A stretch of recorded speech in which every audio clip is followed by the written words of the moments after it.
Kristin Gore was an Emmy nominee for Saturday Night Live. Damian Kulash was a Grammy winner for OK Go. Here it goes again. And they're here to discuss their new film, The Beanie Bubble, which is on Apple TV Plus. You're both married, which is great. I read an interview you both did, and Damian, you said something great that I wrote down. It was, we don't think alike, but we agree on about 9 out of 10 things, maybe even more. We just never get there in the same way. And I thought that was like really interesting. And I was wondering how that kind of like that aspect of your relationship helps in terms of co-directing, where, you know, obviously you have to do that, but I wonder the different perspectives coming together. I just found that really interesting. And how did that help the creative process here? We were really, we realized quickly after getting together personally that professionally we wanted to join forces, and our brains do work completely differently. I tend to really sort of build from the ground up and kind of layer things organically and think about characters and stories, and that's sort of my whole focus. And Damian is much more sort of starting from where he wants to end up and going backwards. And we try to meet in the middle, and we found that actually enhances both of our, it raises both of our games. Would you agree with that? Yeah, we definitely, we could not have made our film individually.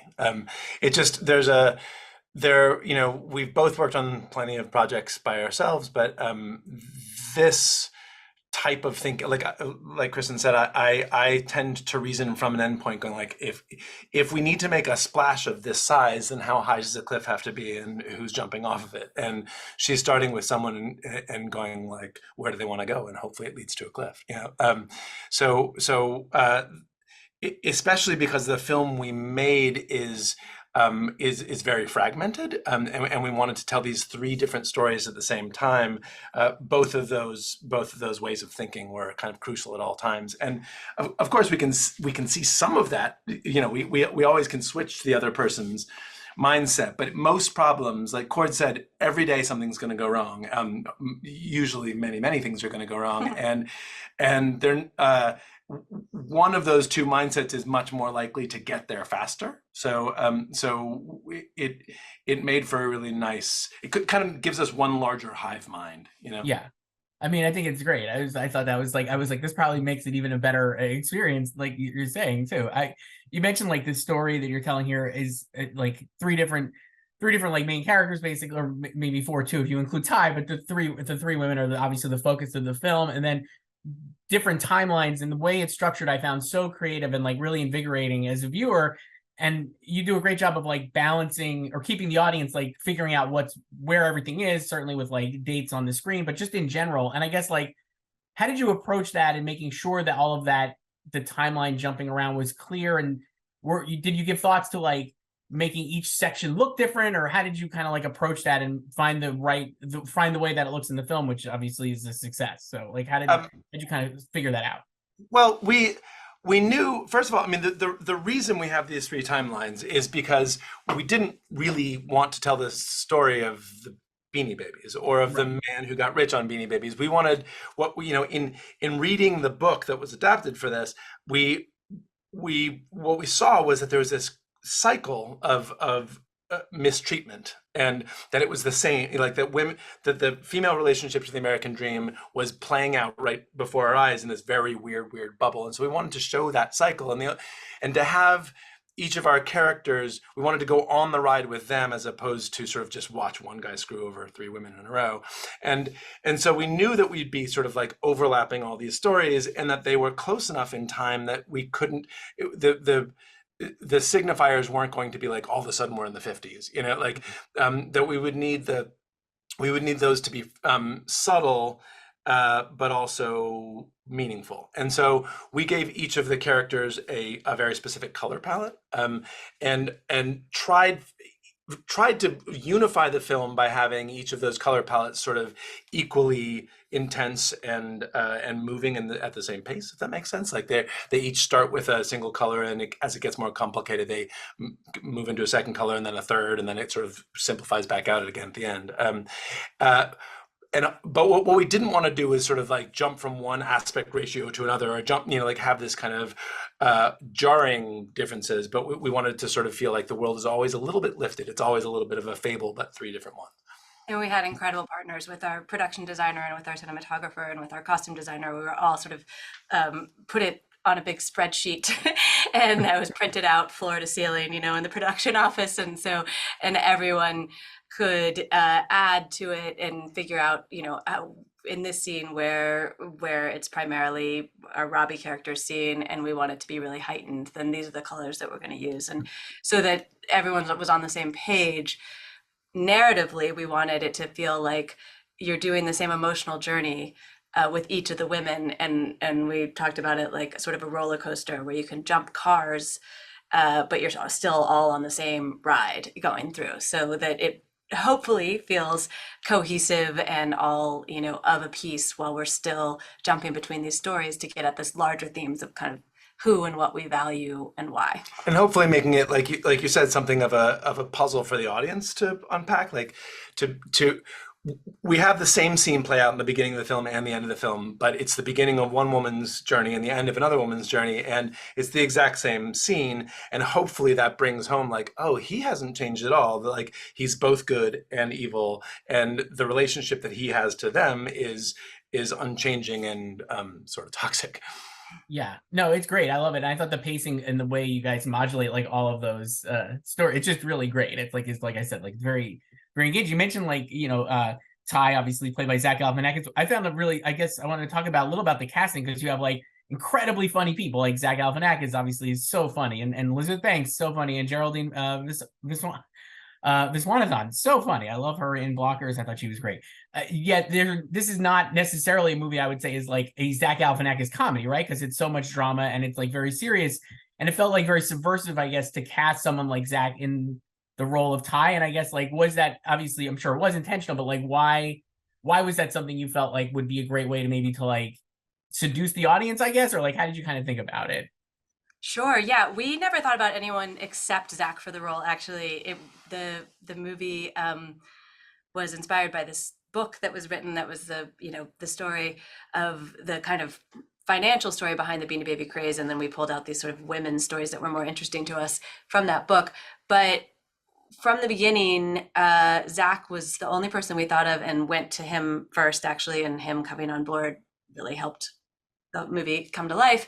But the reason was we knew him, we knew his work really well. Obviously, he's this insane comedic genius, but he has this incredible capacity for pathos that he doesn't get to put on display that much. You can see it in his show Baskets, where he plays two different characters, and it's such a genius, funny, quirky show, but he goes to some, kind of dark places in that, and you get glimmers of what he's capable of doing. And we just knew that he had all these sort of depths to explore, and that he would do such a fabulous job if we gave him this kind of interesting, different sandbox to play in.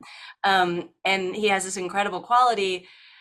You see it in Between Two Ferns, you see it in some of his stand-up and some of his other roles, where he can say the worst thing to a person, and you still kind of are on his side, you still kind of love him, and that was really crucial for the character of Ty Warner, because the women in the audience, in their journeys, and the audience collectively needs to fall for Ty and see that he's charismatic and he has a lot of like sparkle and energy, and there's a lot that's fascinating about him.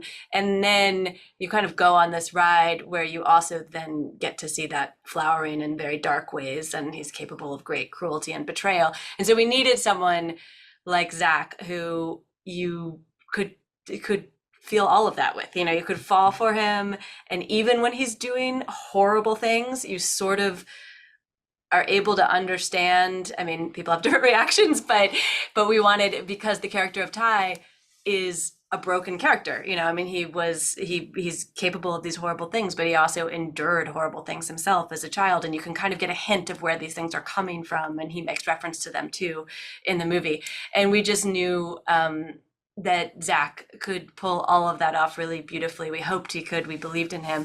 He was very up for doing it. He insisted the whole movie through that he's not an actor and that we'd made a terrible mistake, and that he always joked about us recasting him. But that's just part of his charm. And he pushed us on the character in ways that were really deep. Like, the character was not written comedically and was not written jokingly, but still he was able to find places where he was like, this feels too much like I'm playing a character. Like he just is a genuinely wonderful actor, despite what he says. Yeah, he really does. It's a great performance. The scene of the, like you were saying, like you really do, it engenders empathy for him, even though, like you said, like he's doing like so many terrible things and he's such a jerk, obviously, and like not really, but like in the beginning, like the scene with him and Elizabeth Banks after his father, Ty's father dies, I just found that like incredible sequence where I'm like, wow, this is like, he's so good in that scene, and like she's obviously incredible as well. Like you mentioned like how the kind of like the film is basically about the cycle of repeating itself and like men exploiting women basically and exploiting their intelligence, and like kind of he's almost like a parasite, right, going from from person to person. And this movie and the story takes place in the 90s, I guess. Like, not to sound too naive, but I mean, it doesn't seem like society has not gotten any seemingly better. And I guess like, did you get a new perspective on? I don't even know. Could you have gotten a new perspective having done the film, or you like has it given you a new perspective on that, phenomenon of like the very male focused American dream versus like how women experience that American dream? I mean, I think that was part of the attraction to this idea in the first place, was sort of the question of how do we get to where we are now? That there's this kind of nothing ever changes feeling that we wanted to get at, that like, one of the characters in the film, Liz Banks' character, is basically the age of our mothers in real life. The Maya character, Geraldine's character, is basically our age in real life, and in the 90s. In the 90s, sorry, Right. we that was You're not 18. You're not. Yeah, right. Sorry, we were late teenagers, young 20-somethings during that time. Our parents were the same age that Robbie is in the film, sort of 35, 40, and that. Sorry, did I just get that wrong? 45-ish.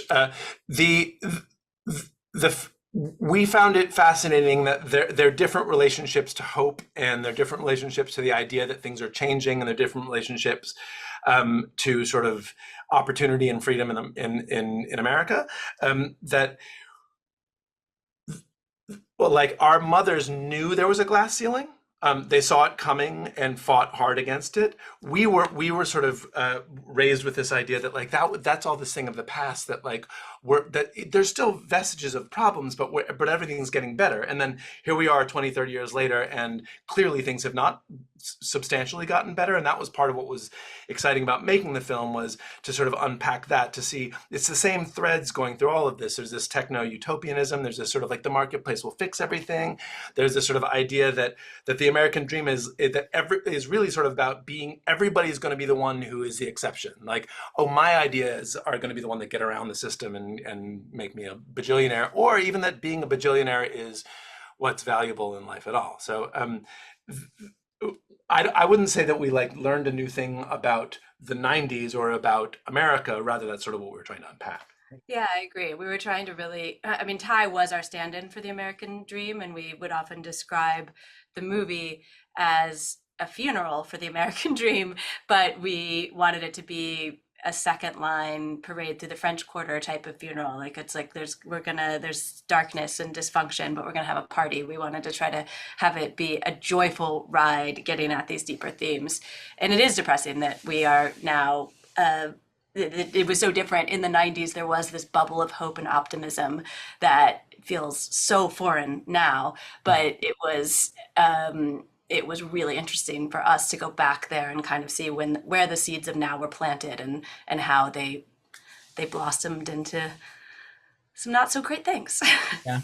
We have to wrap there, but it's a great film, really great conversation with Kristin Gore and Damian Kulash. Thank you so much to Beanie Bubble. It's on Apple TV Plus. Thank you. Thank you.